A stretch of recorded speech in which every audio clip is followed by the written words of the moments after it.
After 3 years of waiting for Season 2 and over 10 years in development, Arcane is coming to an end.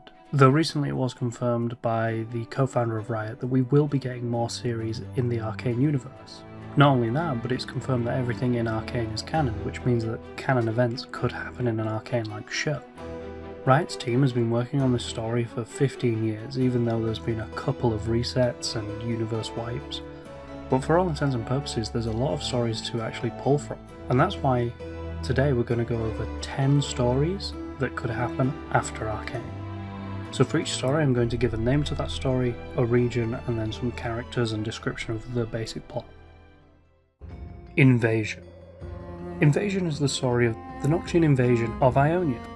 So if you watched Arcane like me and you really enjoyed the aesthetics of the Noxians and how much they value strength, no matter who or what you are in Noxus, if you are useful, you are part of their society. However, Noxus is still the evil region, which, black and red, and they're actually a lot more nuanced than just evil, but that means they had to do an invasion somewhere, take over a country. And the region that they went to take over was Ionia, which is more Eastern inspired. It's got a lot more to do with spiritual side of the universe rather than the mechanical, medieval machine fighting that Noxus do. Now there are actually quite a few events and a lot of champions that derive from this. On the Noxian side you have Riven, who eventually defects after believing that she has dishonoured herself and killed too many people. You have Darius, who is a general of Noxus and one of the leaders who leads this charge a lot, and a lot of the things he does actually winds up destroying his family, making his children a lot like him. This invasion actually leads to Swain's rise to power and his gaining of his demon arm, which allows him to take over Noxus as the new Grand General. And then on the side of Ionia you have Yasuo, whose master is killed, possibly by Riven, we don't know, which leads him to be on the run, having to kill his friends and even his brother. You have Master Yi, who, after defending his region, starts the Wuju clan, once again teaching Wukong. Aurelia, the person who cuts off Swain's hand, managed to become the best blade dancer in Ionia, and that's really where her story starts. Mage Seeker.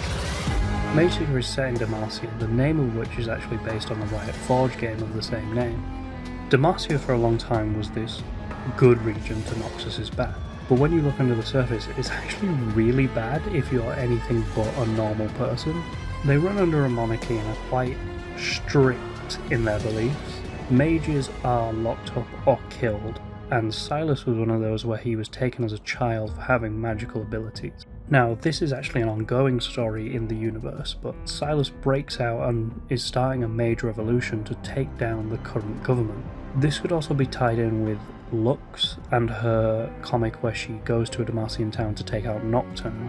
Lux is not only a poster child of the game, but she is also the daughter of essentially the house that protects the king. Having two opposing stories, one where a mage is trying to lead a revolution and one where one is showing how you can help the country with magic, while also having that paralleled with Garen, Lux's brother, who is one of the major characters in Demacia, who is so against mages, slowly warming up to his sister being one. Then you can also have Jarvan and Shyvana. Jarvan is the current king after his father was killed, and Shyvana is a half dragon, half human who he falls in love with. Though, for some reason at the moment it doesn't seem to have swayed his stance on mages at all, even though his girlfriend is a magical creature. Essentially this is an X-Men story, and if you like the more political side with Piltover versus Zorn in Arcane, this is the show for you. Burning Tides. Now, Burning Tides is a story that has been done and written. It is something in the past now, but it did change a few characters. Essentially 10 years ago, Gangplank, a notorious pirate who ran Bilgewater, killed Miss Fortune's mother in front of her. The blood of her mother pooled and dyed her hair permanently red.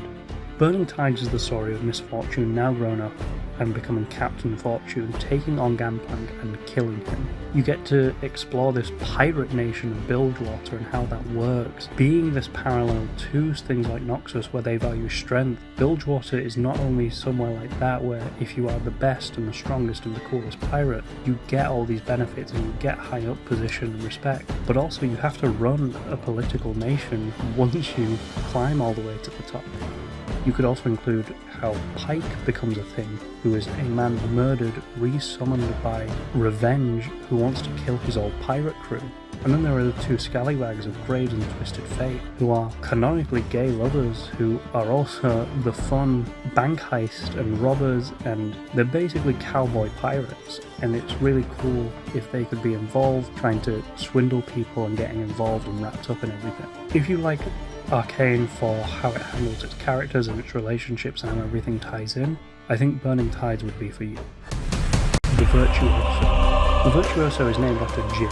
Jin is a serial killer who exists in Ionia who killed the master of Shen and Zed. Based on the comic Zed, this story follows the two brothers reuniting to hunt down their master's killer who they sent to prison all those years ago.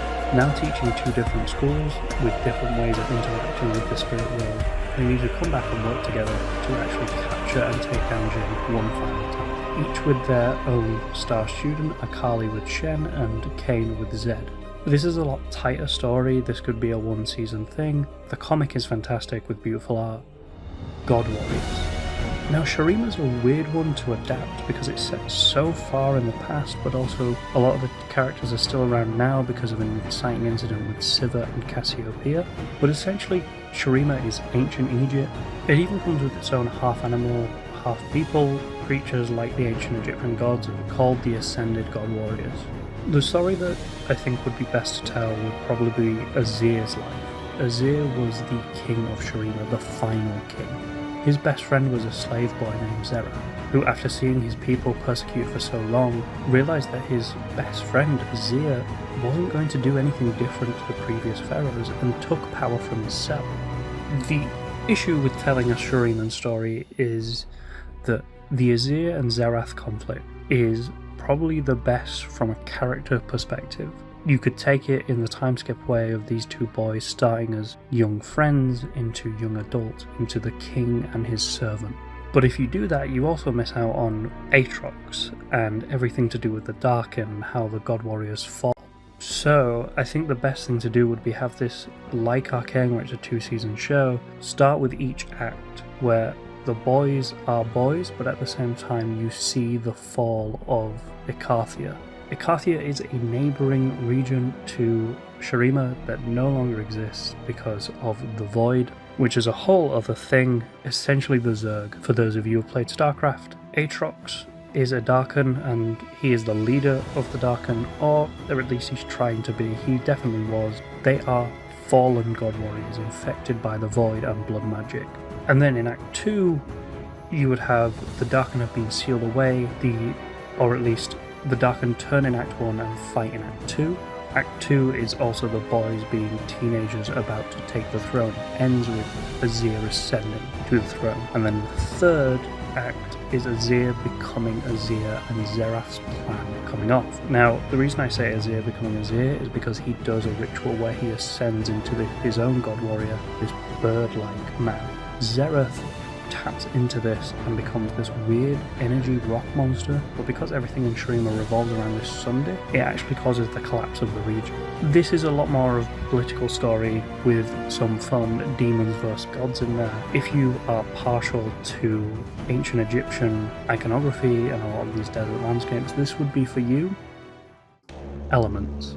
There is a region that is mainly a jungle, but there's also a big city that's hidden from the world. Think of it kind of like a South American Wakanda called Ishtal. The main character here would be Kiana. Kiana is one of the daughters of the Emperor and Empress. She is expected to take the throne one day, except she's not first in line. She has many sisters ahead of her. If you like the political aspects of Arcane, this could really work for you. I'm essentially pitching Game of Thrones again, but in a more fantasy land. Kiana is this elemental mage who is basically the Avatar because she can use 4 elements at once. You could also show what is going on in the city is affecting the outside world.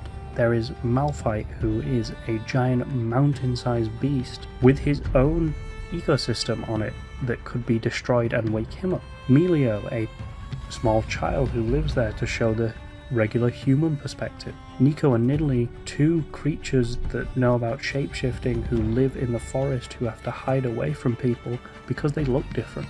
The thing with Ishtal is it's just a blank slate at the moment, and I really think that Riot could do a lot to flesh this out. Piltover and Zorn needed a rewrite because the writers didn't really do anything with it because they knew Arcane was coming. But I think this is ripe for a show to flesh out this region and actually make it interesting.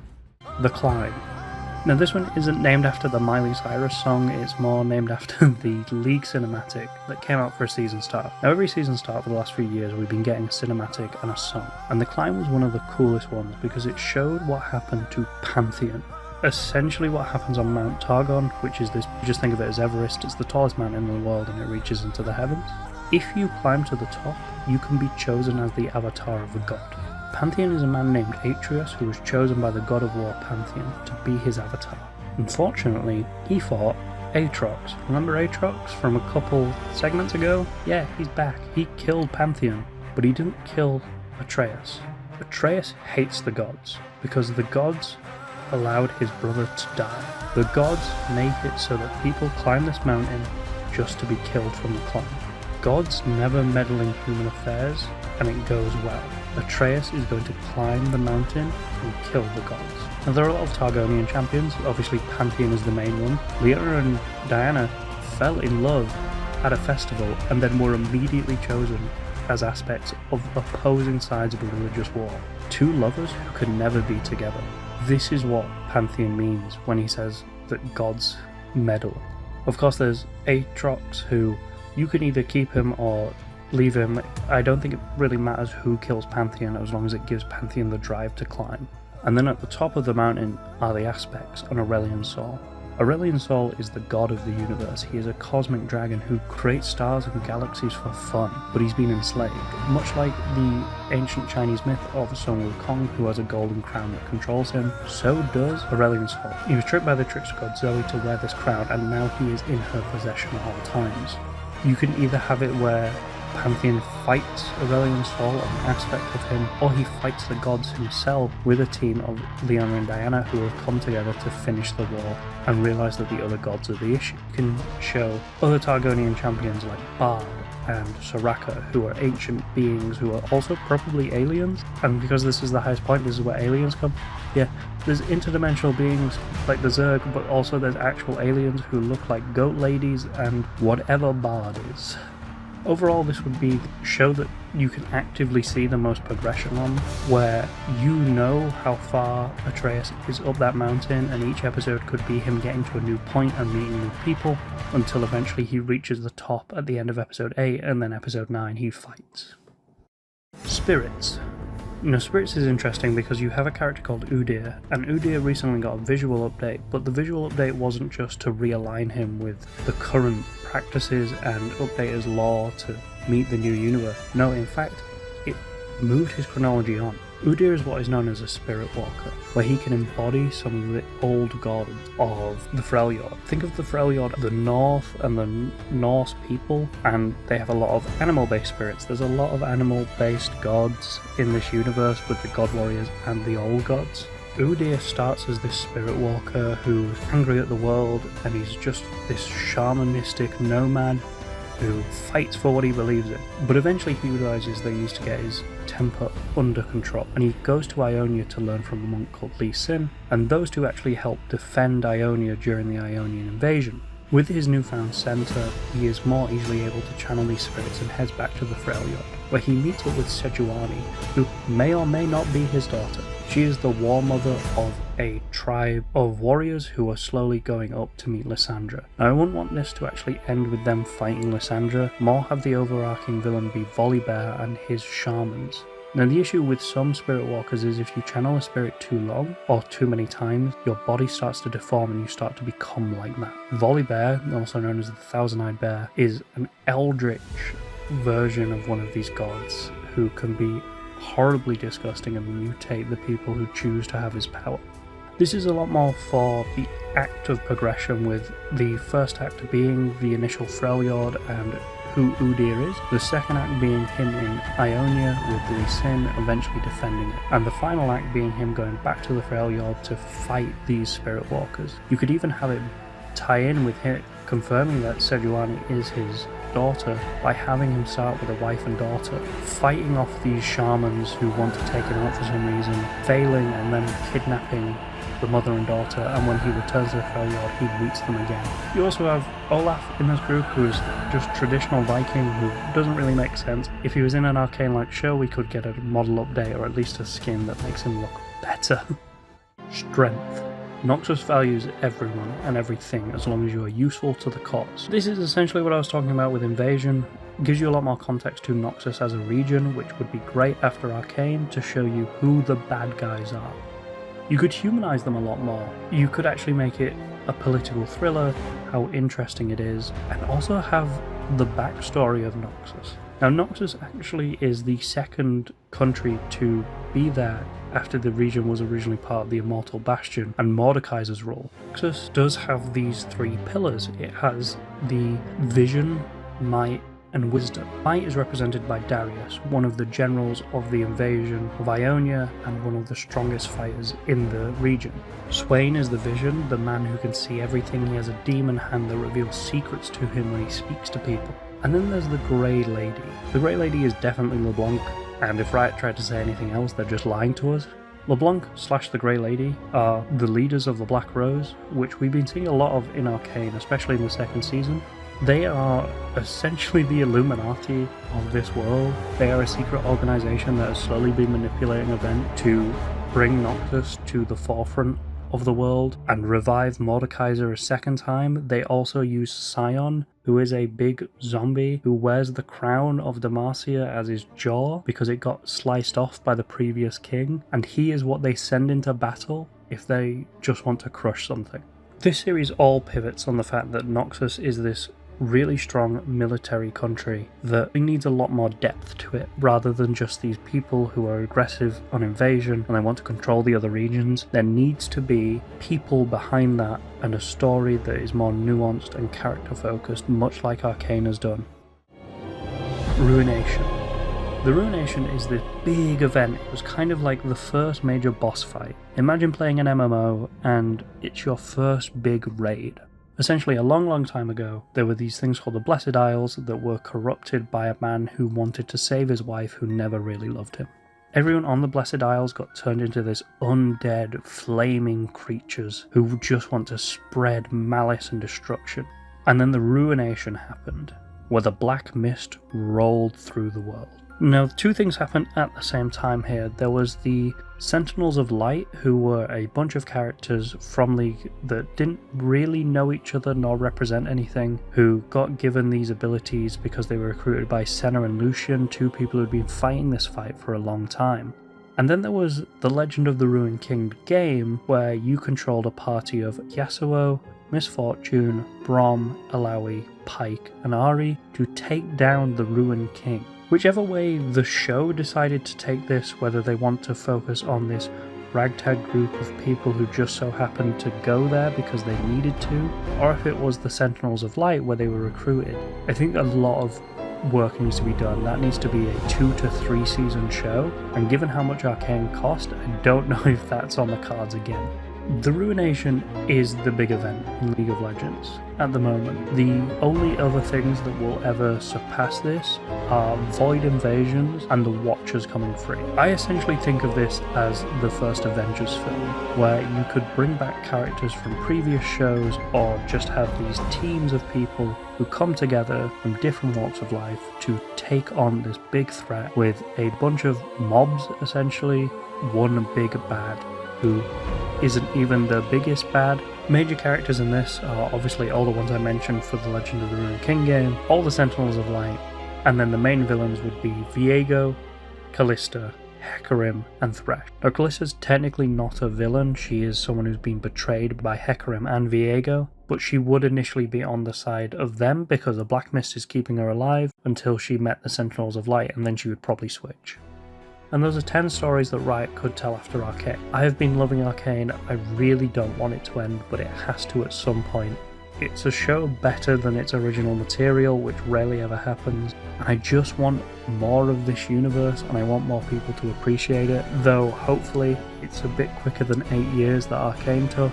and I hope it's one of these, and if it's not, I'm sure Riot will knock it out of the park, and so Studio Fortiche if they carry on working on this. Whoever it is, whatever it is, I will be there to watch. But thank you for watching this.